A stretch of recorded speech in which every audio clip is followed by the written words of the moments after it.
This is The Trend, where you'll get an enlightened perspective on trending news and topics with amazing commentary. I'm your host, RTL Faith. Welcome back to the podcast. Sorry for the late upload, but we got plenty of interesting topics as always.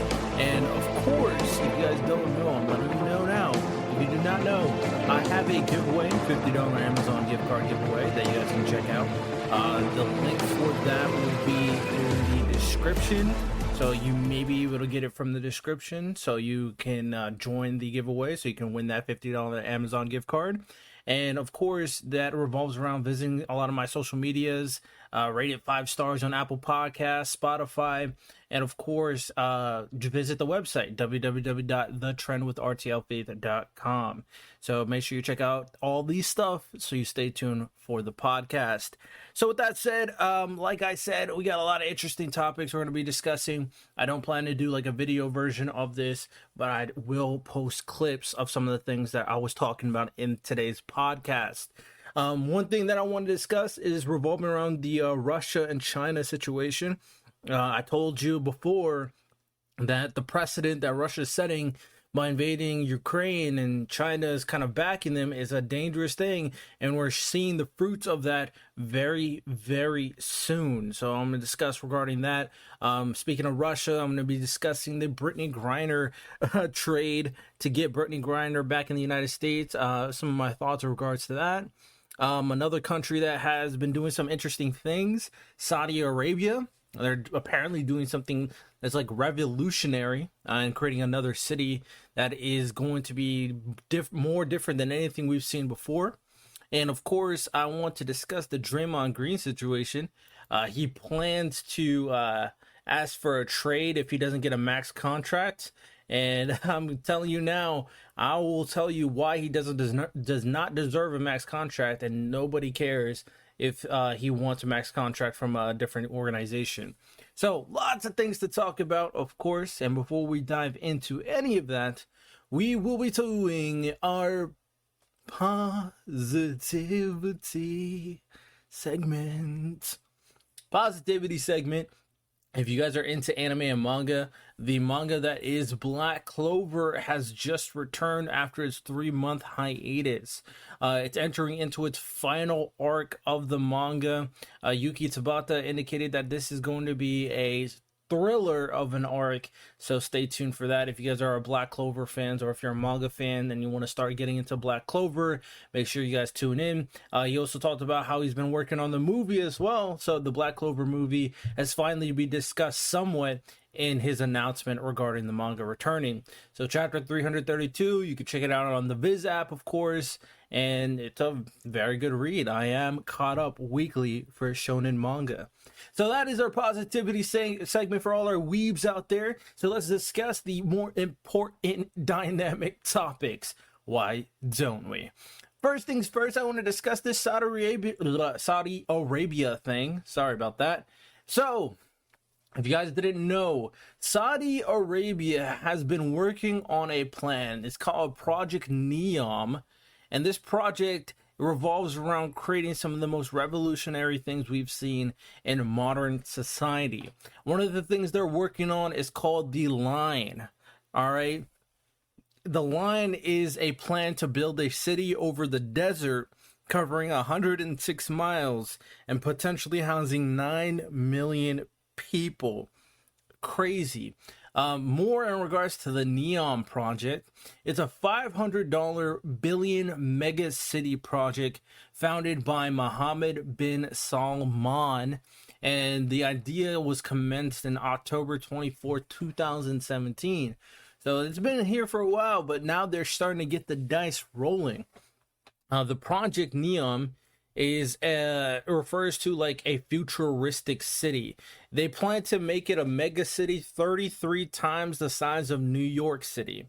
Lots of ambition when it comes to this project, and that is a fact. Some of the details in regards to Neom, I'm going to list it out. It's kind of like bullet point style, you feel me? First thing is Neom is a planned 16-borough city on the Red Sea coast in the northwestern Saudi province of Tabuk. Saudi Arabia has named it after the world's new future in an attempt to create something that has never been done before. A huge amount of more than $500 billion have been invested in the Dream Project. And the guy that I mentioned is a Saudi Arabian prince. It has been planned such that major cities across the world will be an 8-hour flight from Neom, which is very interesting. The city is being built using artificial intelligence and clean energy sources. The city would consist of bullet trains, hyperloops, but the residents would be encouraged for using bicycles. Neom's climate provides unrivaled complementary solar and wind potential through competitively priced renewable energy. The government of Saudi Arabia would build new industries and drive the next wave of energy transition by producing green hydrogen. They are leveraging low-cost clean energy, carbon-free energy ecosystem from scratch, and they plan on developing energy-intensive industries with the potential to lead on a global scale. Neom also plans to build digital air, which is free Wi-Fi for all its residents. In January 2019, Saudi Arabia set up a company called Neom, which is what we're talking about, behind the building effort. It hired 3 of the world's largest consultancy firms in 2017, being McKinsey, Co. and Boston Consulting, and Oliver Wyman. A lot of very interesting information. I'm being completely honest. I never really thought about Saudi Arabia in a very dynamic way. And these are some of the bullet points for Neom as a whole. They plan to do something revolutionary. Kind of think about those futuristic societies that you see all the time on the news, on sci-fi television, with sci-fi movies. And the Saudi Arabian prince plans to make this a reality. And I do respect him for it. The likeliness and the probability of this being an actual thing is questionable because I have no idea the logistics behind it. However, if you are able to make this happen with all these kind of new age things such as renewable energy, carbon-free energy, free Wi-Fi, low-cost clean energy, very idealistic notions, but if they're able to pull this off, this will be the greatest like grand scale invention, and or is it an inventor or architecture? Is that a word? It'll be the most prolific thing in regards to architecture in a long time. It may be in history period, considering what it's trying to do. And it's trying to build it over a desert, which is also very notable, taking advantage of that wide space that is unlivable. So I'm very interested to see how this goes moving forward. Now, here are a few more details in regards to the Neom project. I'm going to let you guys know as well. One, their economic engine for the world has many investments would reach the futuristic city. It's based on the principles of environmental conservation. It would provide an open laboratory for young entrepreneurs.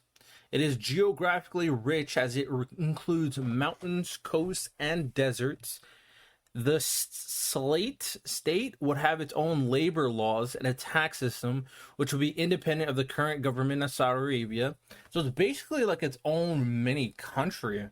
I think that's smart. The reason why I think that's very smart is because it's kind of establishing it independently, but it gives it an ability to attract everybody else, attract investors, attract foreigners, attract tourists, attract a lot of people who don't really vibe with the Saudi Arabian government, but are able to live in a style, like live, not just tour there, live in a style of life that's completely independent, but still placed in Saudi Arabia. It probably still would have connections to the country as a whole, consider it's placed inside of it.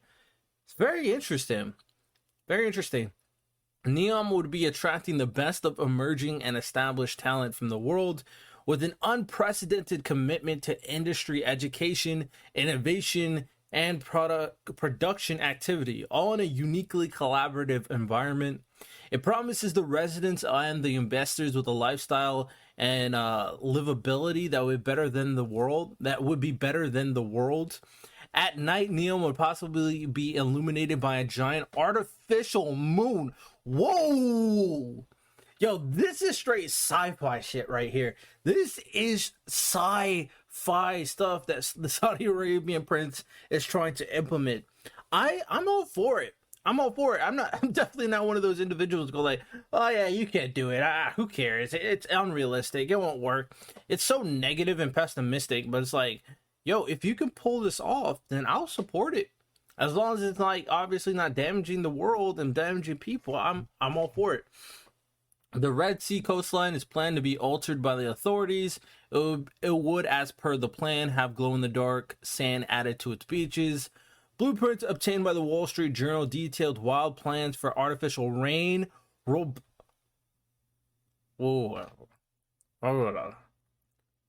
Artificial rain, robotic made, bro. This is literally the future. This is what happens, in those like video games or post-apocalyptic situations.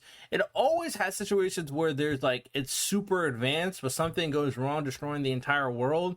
But you still leave semblances of this innovation. Like this is the future that people have been thinking about for so long, and Saudi Arabia wants to make this a reality with the Neom project. Neom is supposed to draw on cloud seeding technology to make artificial clouds, which will produce more rainfall than naturally possible in the desert. The first part of the project is nearing to completion, as stated by the Saudi authorities, with the airport and the resorts already been built at the Neom Bay. The Saudi government will also need to hold investor summits in order to attract investment in this futuristic city. As of now, it seemed a far-fetched plan and would take a lot of time and effort to make such unique architectures. I am all for this innovation. Will it destroy society? Who knows? But innovation is the key to a next level of human society. This is something. So this was the Neom project as a whole. Obviously they're not there yet, but the line is something that they're like starting right now, right? Which is part of the Neom project. And the line is this is basically one of the first steps to their entire situation. The details are scarce behind it, but the design claimed that the line will run entirely on renewable energy with no roads, cars, or emissions, and it will be a high-speed rail which will connect sections of the line. The press release ads, I just read verbatim what that just said.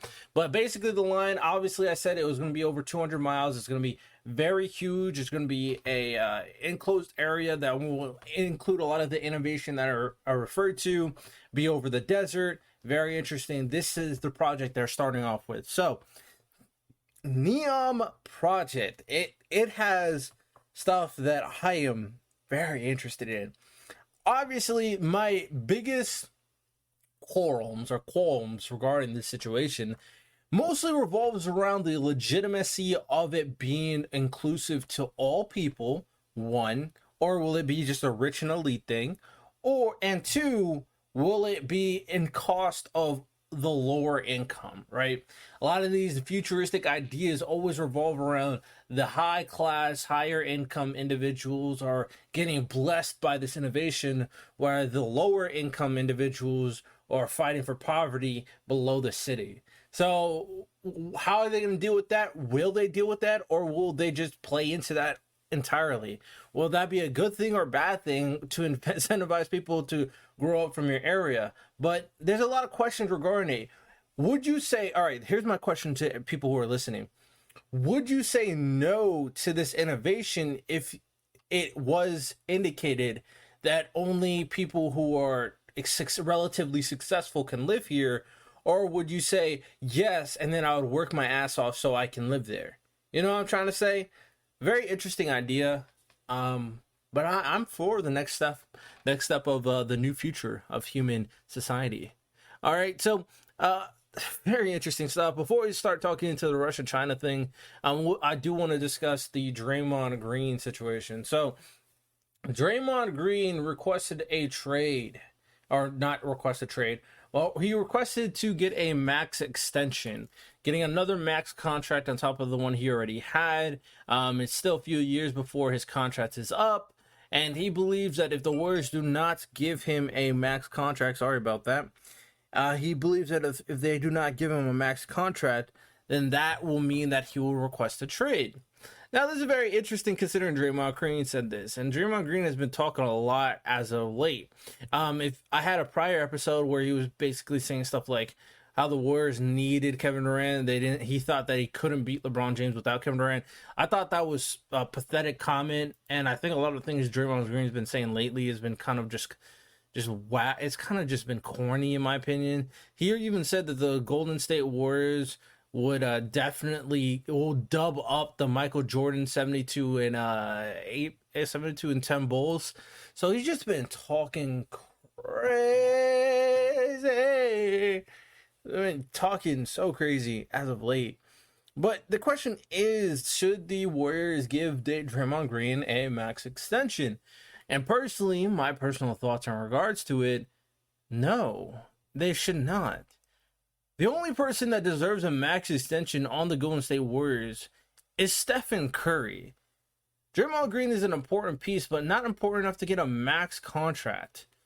You're basically trying to handicap someone just because he is a core piece.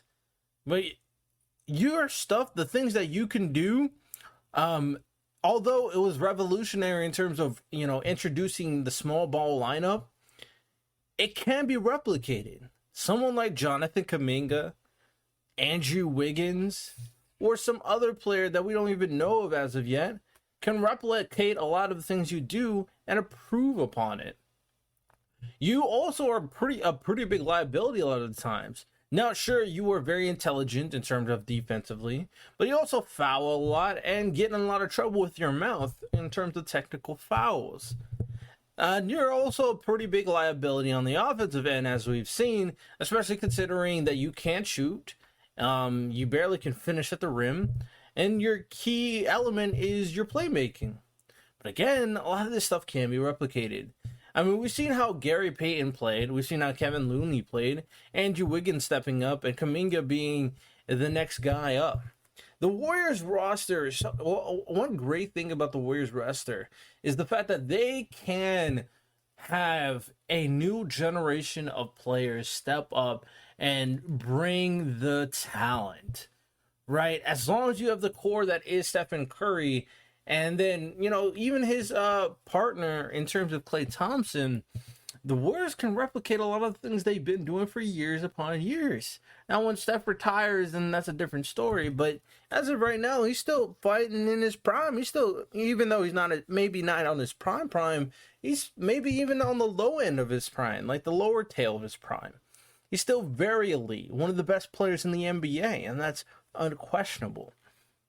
So when you got Stephen Curry and Klay Thompson, and Draymond Green is hesitant, of course, even though he's been talking recklessly lately, I think he thinks he's kind of bigger than and better than he actually is, saying all the things he's been saying recently.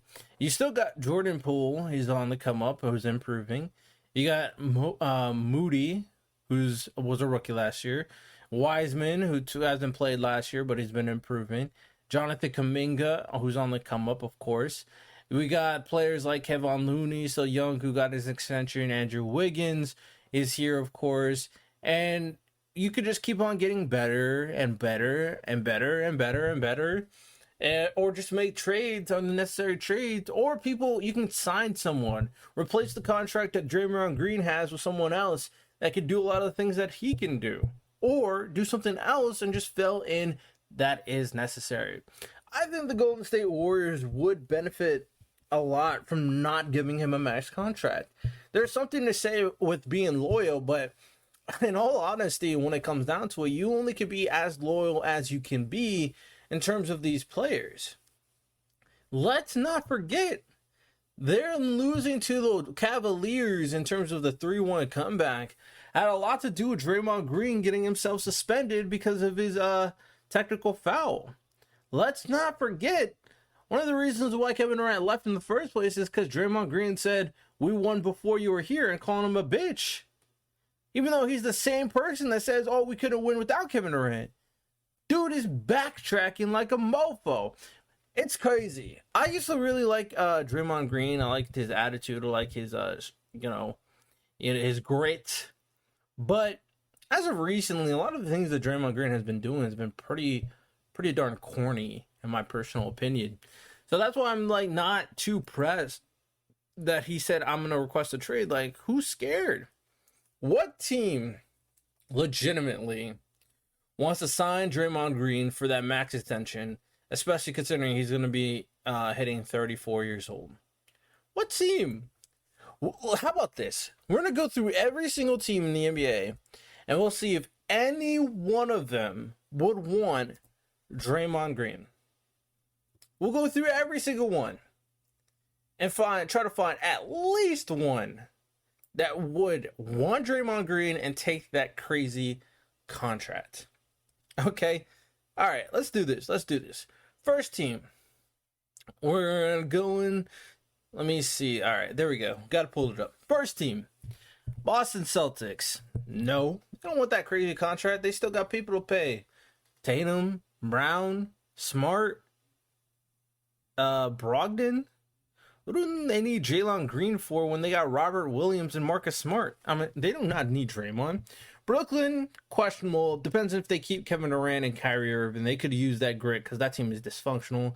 Knicks, they don't need them. I mean, they got Julius Randle already, and they're already struggling on offense, and they do not want to give Draymond that contract. Sixers definitely don't need him. Just got PJ Tucker. Do not want to give him that contract. Toronto definitely do not need him. They already have so much talent. Bulls don't need him. They don't want to waste a contract on Green.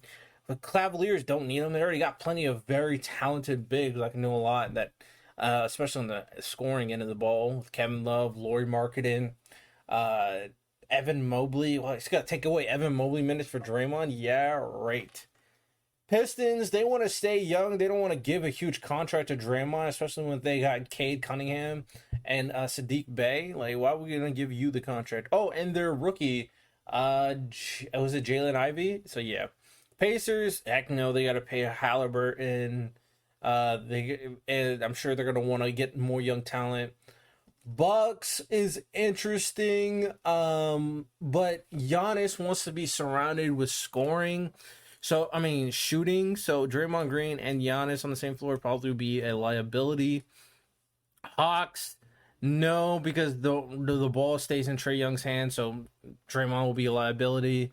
Hornets, you would have to give the contract to Draymond, and then, but you got LaMelo Ball to pay for, so it's like, no. Miami Heat, I mean, he would fit the grit culture, but they already got Bam Adebayo, so it's like, do they really need him? Not really, but he would fit that grit culture. But they already got a lot of players who could replicate what Draymond Green could do. Orlando Magic, they want to stay young. Wizards, I guess, because like that team has no identity. I mean, you'll take Kyle Kuzma's minutes away. You got Rui, you got Denny. Like, it's just taking away minutes from your younger players. Nuggets, they need shooting. They already got a playmaker in Nikola Jokic and Jamal Murray, so they do not need to give the ball to Draymond Green. Timberwolves, they are stacked up, and they have to pay Anthony Edwards. Like, no, they're not. No, they got Rudy and Cat. They already both got maxes. Thunder, they got plenty of picks, but they want to stay young. They don't want to give out their contracts. They got to pay Shea, Giddey, Chet. They want to stay young. Trailblazers have no identity, so who cares if they get Draymond? So maybe. Jazz have no. I mean, I guess they just want to tank, so they probably don't want Draymond. Clippers are interesting. They may be able to use Draymond. You know, have someone who's a initiator. They don't really have a point guard, so they can have someone who initiates. And then having Paul George, Kawhi Leonard, and Draymond on the same team would actually be pretty nice. It would actually be a pretty nice squad. How would they get them? I don't know. I don't know who the Clippers have to trade for Draymond necessarily. I mean, they don't need the Warriors don't need John Wall. Obviously, they won't give up PG or I guess they could take. I think a Morris. One of the Morris twins is on the Clippers, right? So I guess he wouldn't be bad because the shooting would help the Warriors. They love space with Stephen Curry. So if one of the Morris twins is there, that could be helpful. I would see that wouldn't be bad for a trade. Lakers have no identity, but Draymond and Anthony Davis on the same team wouldn't be bad, but it would take the ball out of LeBron James's hands. So I'm really not sure about that. Phoenix, they got 2 max contracts, almost 3 with Chris Paul. They don't want to. They already give the ball to Chris Paul that initiate the offense. Kings, they are at Sabonis. I guess they can use the identity, the grit. Draymond, Sabonis, and De'Aaron Fox, I guess, wouldn't be too bad. Although the shooting and the spacing wouldn't be great. Dallas Mavericks don't need Draymond. The ball's in Luka's hand. And Luka giving it to Draymond would be decently interesting, but like Draymond can't shoot, so the spacing's bad. But Luka's such a great playmaker that it may be able to work. I don't know. Houston want to tank. They're young. Grizzlies, they don't want Draymond. They don't want Draymond. Pelicans got too much talent on the roster to make space for Draymond. Plus, they got 2 max contracts. Is CJ on a max? I don't think he's on a max, but he's on a pretty big one. Spurs have no identity, so I guess they could take him. So most teams, the only iffy ones for me, maybe Dallas, maybe Spurs, maybe Kings, maybe Lakers, maybe Clippers. So that's like one. All right, I'm not gonna count all that. Maybe Blazers, because they're not necessarily tanking. Maybe Nets. And that's about it, I would say. Maybe Wizards. Maybe Wizards. A lot of these teams are teams that don't want to tank, and they can't tank because they got a star, but they don't really have anything else. So Draymond added on to the team wouldn't be horrible. And for a team, the team that I like the most is the Clippers, because they're a championship contender. They don't really have a offense initiator that's not Paul George, really. John Wall is there, but after John Wall, there's really nobody. Draymond could do that, play stellar defense. Spacing wouldn't be great, but when you have someone like Paul George and Kawhi Leonard on the team, you don't really need crazy spacing. They both can get a bucket whenever they want. So I think that would work. What are the assets that the Clippers will have? I have no idea, but I think that is the best team for Draymond. Personally, my personal opinion. All right, so yeah, that's about it that I want to talk about in regards to Draymond. I would say that there's more teams that could trade for him than I initially expected, but still, regardless of anything, I still think he just not a great. You're not getting the max. Basically, all I'm trying to say. You are not getting the max. All right, so next topic. Let's talk about Russia. Let's talk about China, right? Well, speaking of the NBA, I might as well talk about Russia's trade first. So Russia wants to trade Brittney Griner. They're kind of keeping her as an asset. And the trade to the United States of America. Well, first, let's discuss why Brittney Griner's in the situation she's in. So Brittney Griner was in Russia before all the Ukraine stuff started blowing up.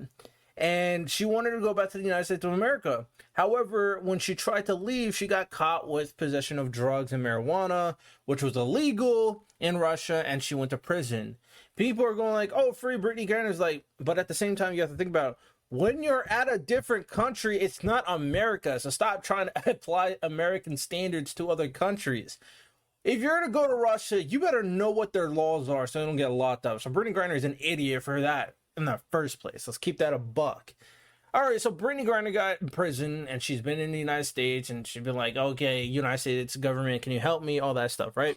So we're in a situation where, like, should we help Brittney Griner and all that situations? Like, if for me personally, if she wasn't famous, nobody would give two shits, honestly. But since she's a WNBA, since she's a woman, all that stuff, people were trying to compare this to LeBron James, and they go like, if it was LeBron James, you would get him in no problem. And honestly, you might be right. You might be right. LeBron James is too successful, too important in terms of the America and the NBA not to get, He makes too much money for the NBA. He makes too much money for a lot of brands. And those brands and the NBA are rich. So when it comes to rich people, they have a lot of influence in terms of the government. Brittany Griner just does not have the same impact when it comes down to it as a LeBron James. She doesn't make, she is not attached to enough dollar signs. And that's just it. It's that simple, right? But with enough backing, a lot of people backed it. A lot of people wanted Brittany Griner, even though she's the one who's at fault, to come back to America.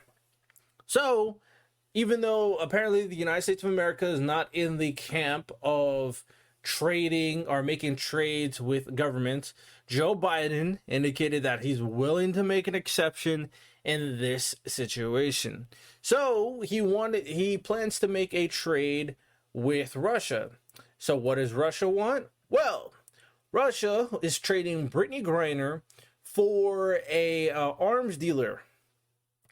This guy's name is Victor Bout, currently serving 25-year sentence in the U.S. as a Russian arms trafficker. So he smuggled weapons either to Russia or from Russia, one or the other, to or from Russia. And then the United States gets Brittany Griner back, as well as someone else named Paul Whelan, who's a Canadian, U.S., British, and Irish citizen. And he was arrested in Russia in 2018 and accused of spying. He received a 16-year prison sentence with the possibility of time in a labor camp. So apparently he was a spy, former Marine, corporate security director. So the Russia was like, this guy's a spy. They imprisoned him. And Joe Biden's like, okay, we're getting backlash. Kind of have to make this deal with all the people trying to tell me, oh, make the deal. You know what I'm saying? So let's make the deal. But I need to get something at least valuable in terms of, government. So let's get Paul Whelan back, and we'll give him their Russian arms trafficker, Victor Bout, who's been in prison for about 25 years. So that's the trade, and that's the idea of who's going to get traded. It's pretty interesting. Brittany Griner best be lucky that she has a lot of supporters. And, to be fair, like I said, they are right saying if this was LeBron, we'll try harder, and that is correct. It is correct. There's too many dollar signs attached to LeBron James, and that is a fact. But speaking of Russia, ladies and gentlemen, let's get into the meat and potatoes of what I want to talk about, and that's Russia and China. I've made this I announced this before, and I've announced this a few times because I wanted people to know, and it's finally starting to happen. The reason why I think the U.S. should have been much more involved in stopping Russia in invading Ukraine is because it's going to set a precedent that if Russia is successful, that they will start kind of poking out their balls, basically. That's what they're going to do out. Because Russia and China want to be in front of the United States of America. We all know the United States of America, even though it's not the greatest in all aspects, is the number one power, the most influential country in the world. A lot of different reasons. Strongest military, made English the universal language of the world. We made the dollar the number one currency. Russia and China, realizing that, okay, the United States is in kind of turmoil right now, are making their moves. Russia's first move, taking over another country. We haven't had a situation like that in a very long time, but they're bold enough to do it. They're in the midst of trying to take over Ukraine. And what precedent does that set? Well, it's very simple. China wants to invade Taiwan. They've been trying to do it for a very, very long time. And now, with Russia doing what they're doing, China's like, okay, bet. And is in the midst of thinking that it's time to invade Taiwan. And Nancy Pelosi, one of the representatives for the United States of America, a very important individual, plans to go to Taiwan. And it's been announced, or it's been kind of leaked, that if you didn't know, China has their own social medias that is similar to like Instagram, all that stuff. Again, people need to realize when you're living in China, you live by their rules and you're kind of nationalized and think their ways. And China basically indicated to the people with the Chinese social media, hey, people, be prepared for war. You know why they said this? Is because they are thinking the United States wants to prevent them from taking Taiwan, because that's what they want to do. They want to take Taiwan. They want to invade Taiwan, and they want to indoctrinate Taiwan into the Chinese country. That is their plan. And a lot of people are all supportive. Chinese people, a lot of them are completely nationalized, completely indoctrinated to the governmental ways. And China's like, yo, US, if you do something stupid, we're about to do something. Best believe. And a lot of the Chinese people are ready for it. So China plans to take Taiwan. Russia's already taking Ukraine. And on top of that, China and Russia have officially announced their new currency. A currency that is backed by minerals such as gold, diamond, all that stuff. And their plan is to make this currency their plan is to supersede the US currency, making their currency the national currency. So not only are they invading countries whenever they feel like, because now they feel like they're bold enough, not only are they doing that, but they're trying to pull the rug under the US feet and try to take control of the currency, the financial situation of the world, by making their own currency, a Russian-Chinese combined currency. They're combining their efforts to supersede the United States of America. I told you people that this was going to happen. I told you that China and Russia were thinking about doing this. I told you that when it comes down to it, they're going to invade other countries, setting a bad precedent. And now they're just getting more influence, more power, and soon, very, very soon, these countries, or Russia and China, are going to do something drastic. Because at the end of the day, the United States of America wants to keep its power, but regardless of what you want to say, we allow people to be people for the most part, in terms of, we allow people to keep their own identity, right? Russia and China are communist countries who have absolute control of how things run in their societies. If their influence expands, then their nationalism will as well. So the question is, should we do something? Should we let things happen as they are? Are we just SOL and there's really nothing we can do? There's a lot of questions.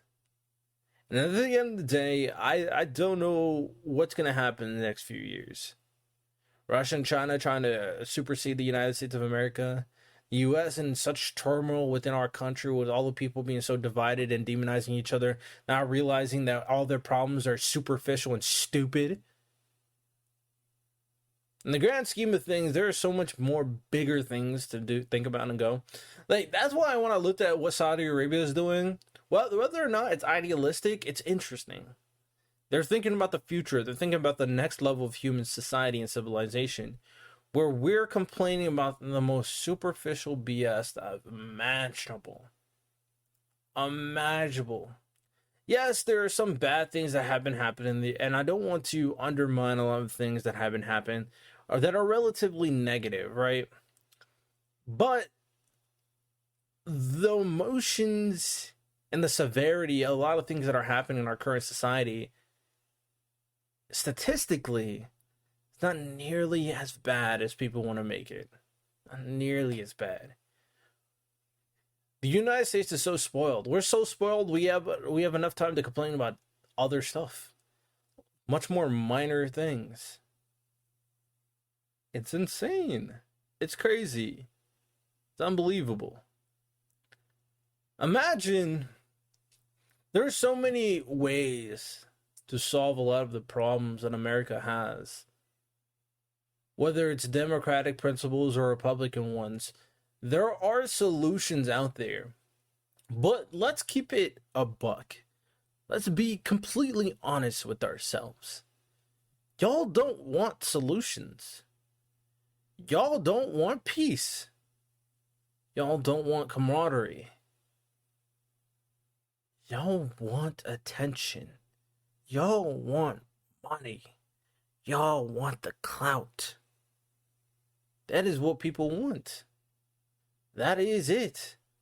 These solutions could have been done for a long, long time ago.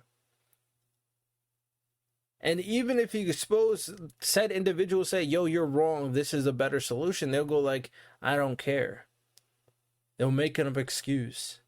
They'll try to push the conversation to a different direction.